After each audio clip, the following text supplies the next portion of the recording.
പാലക്കാട് വനം വകുപ്പിന്റെ ക്വാർട്ടേഴ്സ് നിർമ്മാണത്തിന് ഭൂമി പൂജ നടത്തിയത് വിവാദത്തിൽ. ഒലവക്കോട് നിർമ്മിക്കുന്ന ക്വാർട്ടേഴ്സിനാണ് ഭൂമി പൂജ നടത്തിയത്. സർക്കാർ നിർമ്മാണങ്ങളിൽ മതപരമായ ആചാരം പാടില്ലെന്ന ചട്ടം നിലനിൽക്കെയാണ് ഭൂമി പൂജ.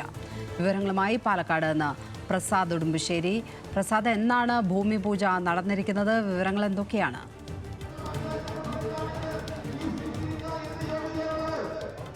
ലക്ഷ്മി, കഴിഞ്ഞ ബുധനാഴ്ചയാണ് ഭൂമി പൂജ നടന്നിട്ടുള്ളത്. രാവിലെ 10:30-ക്കും 11:30-ക്കും ഇടയിൽ പാലക്കാട് ഒലവക്കോടുള്ള ചീഫ് കൺസർവേറ്റർ ഓഫീസിന് സമീപത്താണ് ഈ ക്വാർട്ടേഴ്സ് നിർമ്മിക്കുന്നത്. ജീവനക്കാർക്ക് വേണ്ടിയുള്ള ക്വാർട്ടേഴ്സിന്റെ നിർമ്മാണ ഉദ്ഘാടനം അന്നായിരുന്നു. അതിന്റെ തുടക്കത്തിലാണ് 1 മണിക്കൂറോളം നീളുന്ന ഭൂമി പൂജ നടന്നിട്ടുള്ളത്. ഇതാണിപ്പോൾ വിവാദമായിട്ടുള്ളത്. ഇതുമായി ബന്ധപ്പെട്ടുകൊണ്ട് വനം വകുപ്പ് നൽകുന്ന വിശദീകരണം, സാധാരണ സർക്കാരിന്റെ നിർമ്മാണ പ്രവർത്തനങ്ങളിൽ ഇത്തരത്തിൽ ഒരു തരത്തിലുള്ള മതാചാര പ്രകാരമുള്ള ആചാരങ്ങൾ ഒന്നും തന്നെ പാടില്ല, ചടങ്ങുകളൊന്നും തന്നെ പാടില്ല എന്നുള്ളതാണ് ചട്ടം. അത് പലപ്പോഴും പാലിക്കപ്പെടാറില്ല. പക്ഷേ ഇതിൽ ഇത്തരത്തിലൊരു ഭൂമി പൂജ നടത്തിയതിനെതിരെ വലിയ തോതിൽ ഓഫീസിനകത്തുള്ള അവരുടെ ജീവനക്കാർക്കിടയിലും ഉദ്യോഗസ്ഥർക്കിടയിലും തന്നെ അഭിപ്രായ വ്യത്യാസമുണ്ട്. അത് മേലുദ്യോഗസ്ഥരെ അറിയിച്ചു എന്നുള്ളതാണ് നമ്മൾ അറിയുന്ന വിവരം.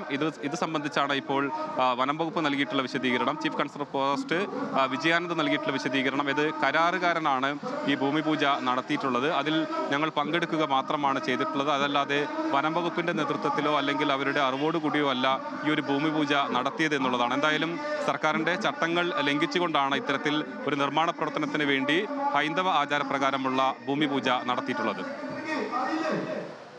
പ്രസാദ് ഉടുമ്പശ്ശേരി, പാലക്കാട്.